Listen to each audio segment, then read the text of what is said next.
Nah, halo semuanya, selamat pagi. Perkenalkan, kami dari kelompok A, sesi ketiga dari paralel B, akan menjelaskan mengenai praktikum pembuatan media dan bernama jasa training. Saya sendiri Muhammad Baisaman Masnur dengan partner saya. Saya Putu Amrita Ajna dengan NPM 73. Dan saya NPM 74. Di sini akan menjelaskan mengenai pembuatan media dan bernama jasa training.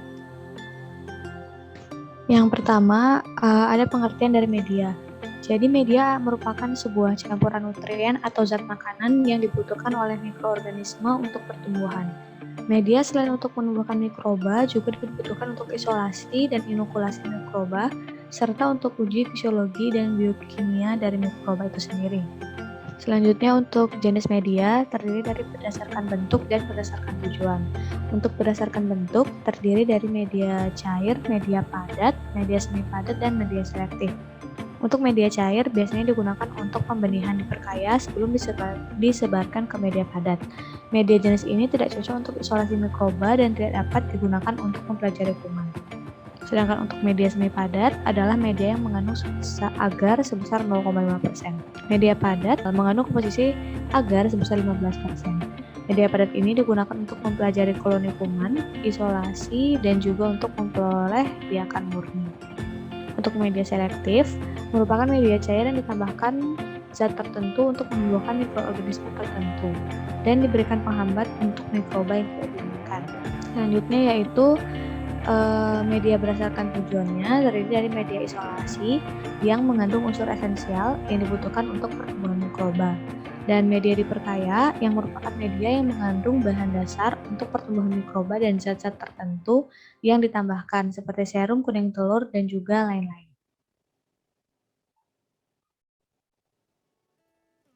Untuk syarat dari pembuatan media itu sendiri, media harus mengandung semua kebutuhan untuk pertumbuhan mikroba, yaitu sumber energi misalnya gula, sumber nitrogen, juga ion inorganik esensial, dan kebutuhan yang khusus seperti vitamin. Untuk ciri dari kerusakan media, ciri yang paling mudah dilihat dari kerusakan media itu sendiri, yang pertama berkurangnya kapasitas pertumbuhan, yang kedua penyusutan kekentalan atau viskositas dari media itu, yang ketiga, warna dari media yang menjadi keruh, dan yang keempat, perubahan pH. Selanjutnya, jasa training. Jasa training ini yaitu jasad hidup yang ukurannya kecil, sering disebut sebagai mikroba atau mikroorganisme, atau juga jasa training. Jasa training disebut sebagai mikroba bukan hanya karena ukuran yang kecil, sehingga sukar dilihat dengan mata biasa, tetapi juga pengaturan kehidupan yang sangat lebih sederhana dibanding dengan jasad yang tingkatnya lebih tinggi. Inokulasi dan inokulum. Inokulum adalah kultur mikroba yang diinokulasikan ke dalam medium pada saat kultur mikroba tersebut pada fase pertumbuhan. Inkubasi merupakan masa antara inokulasi atau infeksi sampai pertumbuhan koloni yang karakteristik atau sampai terjadinya gejala penyakit yang khas yang ditumbuhkan oleh jasa training patogen. Inkubasi atau fermentasi adalah proses memanfaatkan kemampuan mikroba untuk menghasilkan metabolit primer dan metabolit sekunder dalam suatu lingkungan yang dikendalikan. Untuk metode dari inokulasi sendiri, ada metode tebar, metode tusuk, dan metode gores. Untuk metode dari 3 metode ini memiliki tahapan dan juga cara yang berbeda. Yang pertama merupakan metode tebar, yaitu di mana setetes inokulum diletakkan ke dalam sebuah medium agar nutrien dalam cawan Petri dish dan dengan menggunakan batang kaca yang bengkok dan steril.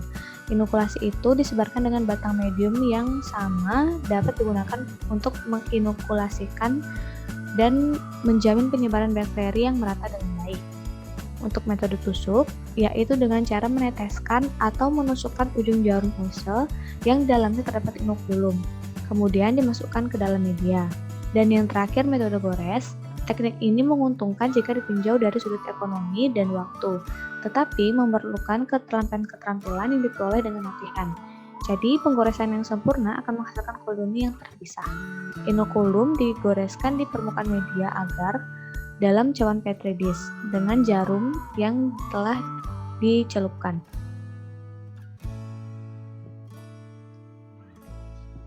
Tahapan inokulasi jasa training Untuk tahapannya sendiri, terdiri dari yang pertama menyiapkan ruang. Ruang tempat inokulasi itu harus kecil, bersih, dan juga bebas angin. Dinding ruang yang basah menyebabkan butiran-butiran debu menempel kepadanya. Pada waktu melakukan inokulasi, baik sekali jika meja tempat inokulasi didasari dengan kain basah. Pekerjaan inokulasi dapat dilakukan juga dalam suatu kotak kaca. Yang kedua, pemindahan bakteri. Ujung kawat inokulasi sebaiknya dari platina atau nikrom. Boleh juga berupa kolongan yang berdiameter 1-3 mm. Sebelum melakukan itu, ujung kawat sebaiknya dipijarkan. Sedangkan sisanya sampai tangkai cukup dilewatkan nyala api saja. Setelah dingin kembali, ujung kawat itu disentuhkan ke suatu koloni. Mulut tabung tempat pemeliharaan itu juga dipanasi, juga setelahnya disumbat. Setelah pengambilan inokulum atau sampel bakteri, mulut tabung dipanasi lagi, kemudian disumbat seperti semula. Ujung kawat yang membawakan inokulum tersebut digesekkan pada media baru atau pada suatu kasih benda, kalau tujuannya memang membuat suatu sediaan. Yang ketiga, pemindahan dengan pipet. Cara ini dilakukan misalnya pada penyelidikan air minum atau pada penyelidikan susu. Seperti contohnya, mengambil 1 ml dan diencerkan dengan 99 ml air murni yang steril.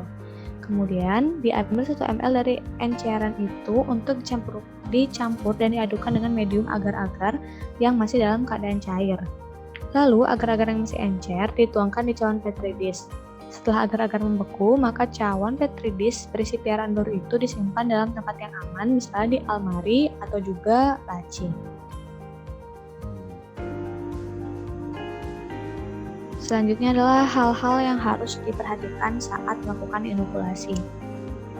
Jadi hal-hal yang harus diperhatikan ada nutrien, pH, suhu, kebutuhan air, oksigen, dan juga oksigen. Jadi nutrien dibutuhkan untuk membentukkan energi dan untuk menyusun komponen-komponen sel. Kebutuhan nutrien untuk setiap jasa training itu memiliki variasi yang berbeda-beda. Untuk kebutuhan air, sel jasa training memerlukan air untuk hidup dan berkembang biak. Oleh karena itu, pada saat pertumbuhan jasa training di dalam suatu makanan sangat dipengaruhi oleh jumlah air yang tersedia.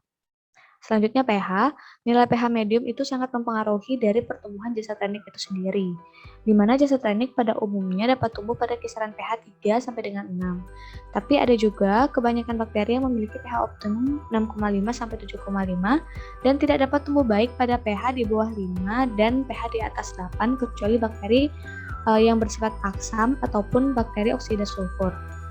Yang keempat yaitu suhu. Jadi masing-masing jasa training itu juga mempunyai suhu yang optimum berbeda-beda. Begitu juga dengan suhu minimum dan maksimum untuk pertumbuhan. Jika suhu lingkungan lebih kecil dari suhu minimum atau lebih besar dari suhu maksimum, maka pertumbuhannya atau aktivitas dari enzim bakteri atau mikroorganisme tersebut akan berhenti. Bahkan pada suhu yang mungkin terlalu tinggi dapat terjadi denaturasi enzim. Dan yang terakhir merupakan oksigen. Jadi konsentrasi oksigen di dalam bahan makanan dan lingkungan berpengaruh terhadap jenis jasa training yang tumbuh pada makanan tersebut.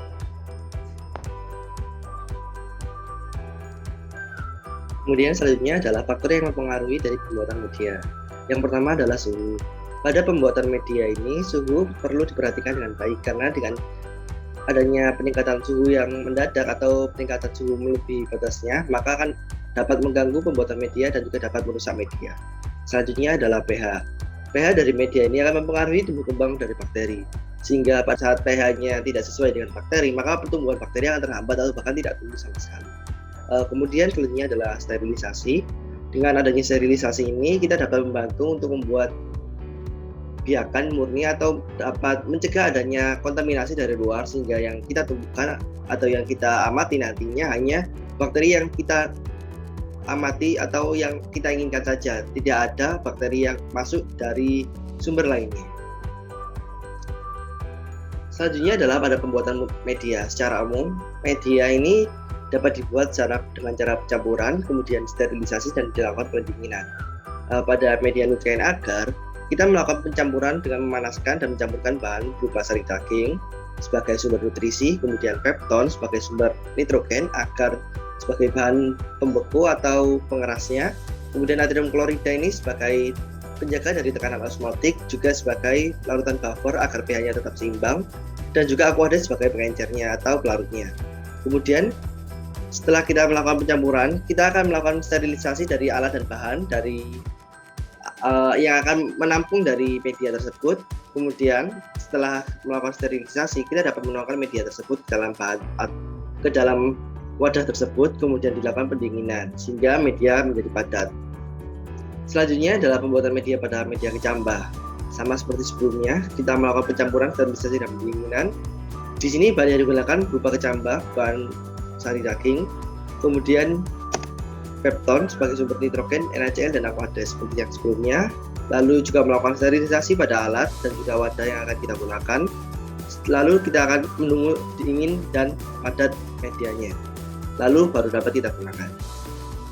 Kemudian untuk nutrient broth ini merupakan media dengan fase cair, di mana tidak diperlukan adanya zat pemadatnya, sehingga pada pencampurannya hanya bisa menggunakan kecambah maupun bisa menggunakan sari daging. Kemudian pepton sebagai sumber nitrogen, NaCl sebagai larutan buffer dan juga sebagai penjaga tekanan osmotik, dan juga aqueous. Kemudian setelah kita melakukan pencampuran tersebut, akan melakukan uji pH. Setelah melakukan penyaringannya dan uji pH-nya, apabila pH setelah sesuai, maka kita akan melakukan sterilisasi dari alat dan bahan yang akan kita gunakan. Selanjutnya pada persiapan medianya, kita akan menuangkan medianya ke dalam tabung reaksi yang diisi seperempat penuh oleh media ini tersebut. Kemudian diletakkan secara miring dan diletakkan pada inkubator. Pada media yang telah kita buat, kita dapat melakukan beberapa pengawatan. Yang pertama adalah pada media nutrien agar. Di sini terlihat bahwa medianya terlihat lebih bening dan jernih daripada media kecambah. Sedangkan pada media kecambah ini lebih terlihat keruh. Kemudian pada media nutrien broth ini masih terlihat bahwa larutannya atau nutrien brothnya atau medianya terlihat sangat jernih. Pada nutrien agar, dapat dilihat dan diamati bahwa bakteri atau mikroba yang telah kita tanam, yakni yeast dan pada air kot, terdapat beberapa ciri-ciri yakni berbentuk basil atau bulat. Kemudian sebagian besar ada yang berkoloni dan rata-rata diamati dengan pembesaran 10 kali pada okuler dan 40 kali pada lensa objektifnya. Selanjutnya pada media kecambah, dapat terlihat bahwa media yeast dan air kot memiliki bentuk yang sama yakni bulat atau basil. Kemudian terlihat berkoloni, sedangkan air kot ada yang tidak berkoloni. Namun kedua mikroba ini masih terlihat tidak memiliki inti. Selanjutnya pada nutrient broth, kita melihat pada mikroba yeast dan air kot. Di sini terlihat bahwa bentuk mereka sama-sama basil. Namun pada yeast masih terlihat adanya koloni, sedangkan pada air kot tidak terlihat adanya koloni. Dan pada dua mikroba tersebut juga masih tidak terlihat adanya inti. Sekian paparan dari kami. Terima kasih. Selamat pagi. Wassalamualaikum warahmatullahi wabarakatuh.